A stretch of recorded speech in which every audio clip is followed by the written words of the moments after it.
የቫለንታይን ሰሞን ነው። በሀገራችን ከዘንድሮ ምርጫ ይልቅ ስለ ቫለንታይን በስፋት ይወራል የሚሉ ሽሙጦች ይሰማሉ። የምርጫው ድባብ ቀዝቅዟል ነው ነገሩ። ለዘንድሮ ቫለንታይን በአንዳንድ ሪዞርቶች 300,000 ብር የሚያስከፍሉ የፍቅር ምሽት ኮንሰርቶች ተዘጋጅተዋል። የኑሮ መራራቅ አያድርስ ነው መቼስ።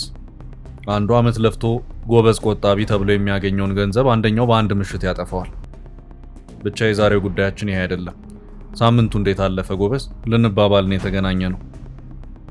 በሳምንቱ ከተሰሙ መረጃዎች መሃል ዋና ዋናዎቹን ለይተን እንነግራቸዋለን። የዓለም ሀገራት መሪዎች ወደ አዲስ አበባ መግባታቸው ከሰሞኑ በስፋት ይነገራል።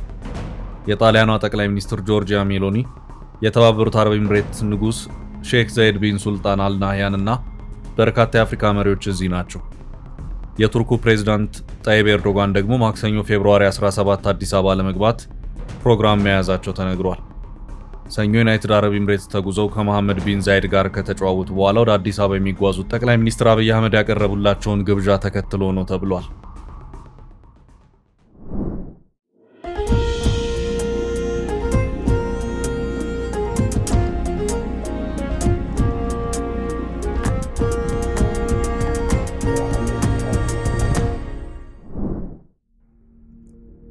ሶማሊላንድ።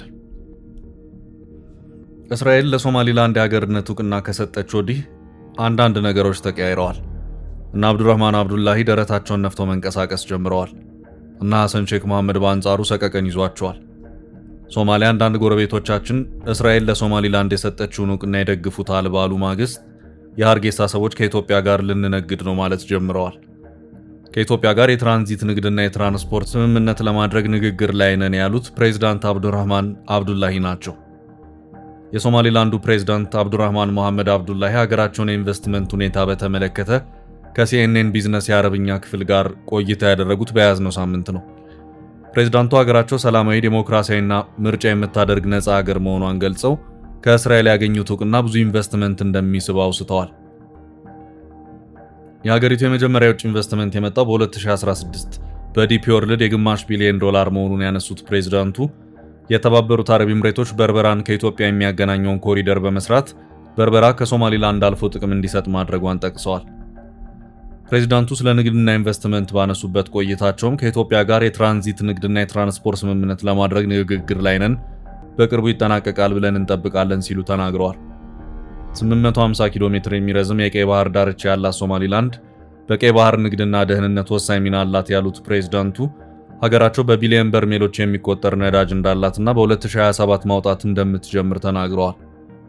እውቅና ሳይሰጧቸው እንኳን በንግድ ከሀገራት ጋር እየሰሩ መሆኑን ያነሱት ፕሬዝዳንቱ ከወሳኝ ማዕድናት ጋር በተያያዘ ከአሜሪካ ጋር እንደሚሰሩ ሲገልጹ ፋብሪካ በሀገራቸው ለሚተክሉ ኢንቨስተሮች ነፃ መሬት መስጠትን ጨምሮ ለረጅም ጊዜ ከታክስ ነፃ እንደሚሆኑ ገልጸዋል።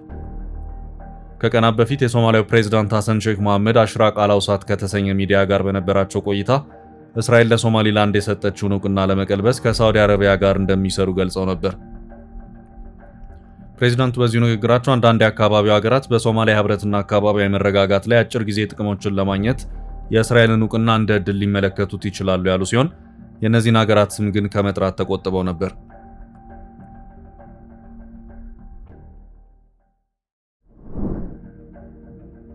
የዶክተር ቴድሮስ ማስጠንቀቂያ። የዓለም ጤና ድርጅት ዋና ዳይሬክተር ዶክተር ቴድሮስ አድሃኖም በኤክስ ገጻቸው ላይ ያጋሩት መልእክት ሌላኛው የሳምንቱ ርዕስ ነበር።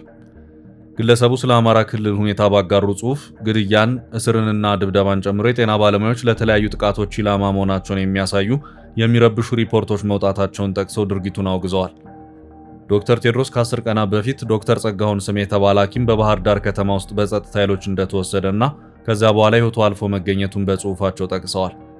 ከዚህ ባሻገር በመንግስት የጸጥታ ኃይሎችና በታጣቂዎች መካከል እየተካሄደ ባለው ግጭት ሳቢያ ሆስፒታሎች ወድመዋል፣ የእርዳታ ሰራተኞችም ሕይወታቸውን አጥተዋል ብለዋል። በኢንተርኔት አገልግሎት መቋረጥ ምክንያት መረጃዎችን ለማግኘት አስቸጋሪ መሆኑን የጠቀሱት ዶክተር ቴድሮስ በተፈጠሩት ክስተቶች ላይ አስቸኳይና ገለልተኛ ምርመራ እንዲደረግ ጠይቀዋል።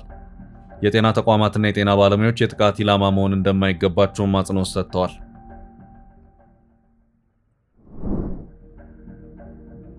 ደብረ ታቦር እንዴት ሰነበተች? በሳምንቱ ልዩ ትኩረት ተሰጥቷቸው ከነበሩ አካባቢዎች መሃል ደብረ ታቦር አንዷ ነች። ምነው ቢሉ ረቡዕ የካቲት 4 2018 ዓ.ም በመንግስት የጸጥታ ኃይሎችና በፋኖ ታጣቂዎች መካከል የተኩስ ልውውጥ መካሄዱ ነው። ሰዓታት ከፈጀ ውጊያ በኋላ በደብረ ታቦር ከተማ አንጻራዊ ሰላም መስፈኑና ባንኮች አገልግሎት መጀመራቸውን ነዋሪዎች ተናግረዋል። የመንግስት ሰራተኞች ግን ገና ወደ ስራ ገበታቸው አልተመለሱም ሲል የዘገበው DW ነው። ረቡዕ የካቲት 4 ቀን 2018 ዓ.ም በኢትዮጵያ መንግስት የጸጥታ ኃይሎችና በፋኖ ታጣቂዎች መካከል ከነበረ ሰዓታት ከፈጀ ውጊያ በኋላ በደብረ ታቦር ከተማ አንጻራዊ ሰላም መስፈኑና ባንኮች አገልግሎት መጀመራቸው ቢነገርም የመንግስት ሰራተኞች ግን ገና ወደ ስራ ገበታቸው አለመመለሳቸው ተጠቆመ።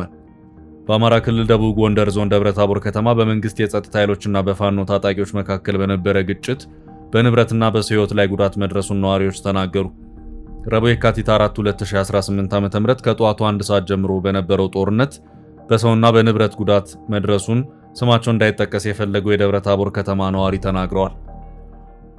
የነበረው ነገር የፋኖ ኃይሎች ከተማውን ዙሪያውን ከበው ነበር። ከንጋቱ 1 ሰዓት አካባቢ ነው ተኩስ የተጀመረው።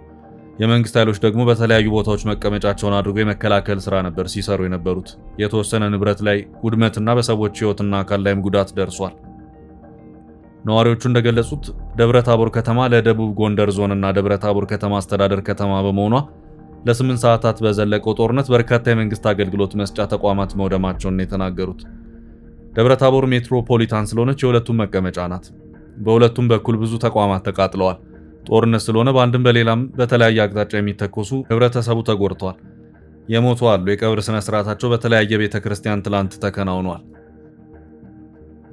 አሁን ደብረ ታቦር ከተማ ሰላማዊ እንቅስቃሴ መቀጠሉን የተናገሩት የከተማው ነዋሪ ሐሙስ ምሽት ልዩ ስሙ አቦ ሰፈር በሚባል አካባቢ ከነበረ መጠነኛ የተኩስ ልውውጥ ውጪ ደብረ ታቦር ከተማ ሰላማዊ መሆኑን ገልጸዋል። ባንኮች አገልግሎት እየሰጡ ሲሆን የመንግስት ሰራተኞች ግን ስራ አለመጀመራቸው ነው የተነገረው። አሁን አንጻራዊ ሰላም ነው። ማታ የተወሰነ ተኩስ ድምጽ ይሰማ ነበር። ከምሽቱ 4 ሰዓት አካባቢ አቦ ሰፈር በሚባል የተኩስ ድምጽ መልሶ የጠፋበት ሁኔታ ነው ያለው። የደብረ ታቦር አስተዳደር ከንቲባ አቶ ደሴ መኮንን ሮብ ከ8 ሰዓት ጀምሮ ደብረ ታቦር ከተማ እንደ ቀድሞ ማህበራዊ እንቅስቃሴዎች እየተከወነባት ነው ይላሉ።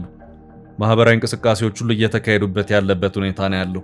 አሁን ብቻ ሳይሆን ትላንት በ5 ጀምሮ ከተማው ሙሉ በሙሉ ወደ ነበረበት የተመለሰበት ሰላማዊ እንቅስቃሴ አጠቃላይ እንቅስቃሴዎች እየተካሄዱበት ነው። ዛሬ ምንም ከድሮ የተለየ ነገር ሳይኖር ሙሉ የከተማ እንቅስቃሴ ያለበት ሁኔታ ነው ያለው። በግጭቱ በርካታ የመንግስት ተቋማትና ተሽከርካሪዎች ጉዳት ደርሶባቸዋል ያሉት ከንቲባ ደሴ መኮንን የህዝብ መገልገያዎችን ውድመት ደርሶባቸዋል ብለዋል። የደቡብ ጎንደር ዞን ጤና መምሪያ ብዙ ወረዳዎች መድኃኒትና አምቡላንስ የነበረበት እሱን ጭምር አውድሞ የደቡብ ጎንደር ዞን ንግድ መምሪያ በከተማ አሽከርካሪዎች መንጃ ፍቃድ ይወጣበት የነበረው ማሽን እነዚህን አውድሞና የህዝብ መገልገያዎች ሌሎችንም ረቡዕ ዕለት በነበረው ግጭት ከንብረት በተጨማሪ በንጹሃን ላይ ጉዳት መድረሱንም ነው ከንቲባ ደሴ መኮንን የተናገሩት። ንጹሃን ተጎድተዋል፣ ቤታቸው ተቃጥሏል፣ የተጎዱ አሉ፣ ንጹሃን የቆሰሉ አሉ፣ የሞተም አንድ ሰው ይኖራል ማለታቸው ተዘግቧል። ኦባማ ተነፈሱ። ለረጅም ጊዜ ምን ይሉ ይሆን ተብለው ሲጠበቁ ዝምታን የመረጡት የኦባማ ቤተሰቦች በስተመጨረሻ ወደ ሚዲያው ብቅ ማለት ጀምረዋል። ሚሼል ጆሮአቸው ላይ በደረደሩት የጆሮ ጌጥ መነጋገሪያ ሆነው ሲመጡ አባወራው ባራክ በአሜሪካ እየሆነ ስላለው ነገር ተንፍሰዋል። ኦባማ በአንድ ፖድካስት ላይ ቀርበው በሰጡት ቃለ ምልልስ በሚኒሶታ ግዛት በፌዴራል የኢሚግሬሽንና የጉምሩክ አስከባሪ አይስ ወኪሎች የተፈጸመውንና የሬኔ ጉድ እንዲሁም የአሌክስ ፕሬቲ ሕይወት ያለፈበትን የተኩስ አደጋ በጽኑ አውግዘዋል። ፕሬዝዳንቱ ከፖድካስት አቅራቢ ብራያን ቴለር ኮሄን ጋር ባደረጉት ሰፊ ቃለ ምልልስ ኦፕሬሽን ሜትሮ ሰርጅ በሚል ስያሜ በሚኒሶታ የተሰማራው የ2000 ፌዴራል ኃይሎች ስምሪት ግልጽ መመሪያና ስልጠና የሌለው ከዚህ ቀደም ታይቶ የማይታወቅ ድርጊት መሆኑን ገልጸዋል። ኦባማ በንግግራቸው ወቅት ወኪሎቹ ሰዎችን ከቤታቸው አውጥቶ ከመጎተት ጀምሮ ትንንሽ ልጆችን ወላጆቻቸውን ለማጥመጃነት እስከ መጠቀምና ሰላማዊ ሰዎችን በእንባ ጠባቂ ጋዝ እስከ መበተን የደረሰ አደገኛና አስነዋሪ ባህሪ ማሳየታቸውን ጠቁመዋል። ይህ የፌዴራል መንግስት ወኪሎች ድርጊት እጅግ አሳሳቢ መሆኑን የገለጹት ኦባማ አሜሪካውያን ይህ እኛ የምናምንባት አሜሪካ አይደለችም በሚል ለኦፕሬሽኑ ምላሽ መስጠታቸውን ገልጸዋል። ኦባማ በቃለ ምልልሳቸው ወቅት ፕሬዝዳንት ትራምፕ ባለፈው ሳምንት በራሳቸውና በባለቤታቸው ላይ የለጠፉትን ዘረኛ ምስል ወይም ሚም በተመለከተ ለቀረበላቸው ጥያቄ ሲመልሱ አሁንም በአገሪቱ ዙሪያ በጨዋነትና በደግነት የሚያምኑ በርካታ ዜጎች እንዳሉ እንደሚረዱ ተናግረዋል። የአሜሪካ ሕዝብ በሚኒሶታ የታየውን ድርጊት እንዳልደገፈ ሁሉ እንዲህ ያለውን ንግግርም እንደማይቀበል ያላቸውን እምነት ገልጸዋል። ውድ የፈታ ዴይሊ ቤተኞች ሳምንቱ እንዴት አለፈ ብለን የጀመርነውን መሰናዶ እንዲያበቃ ነው። ቸር ቆዩ።